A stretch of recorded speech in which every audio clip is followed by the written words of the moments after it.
Hello, everyone. Welcome to December. December is a unique month in the culture of the United States of America. There are a variety of winter celebrations and a focus on giving to others, depending on one's personal traditions.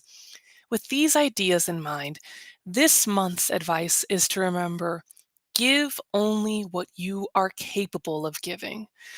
There are many societal demands on not only teachers, but everyone at this time of year.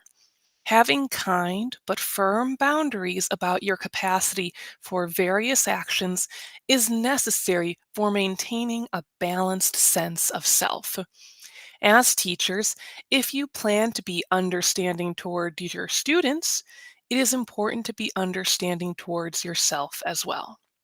Remember, you are doing your best with the knowledge you have at the time.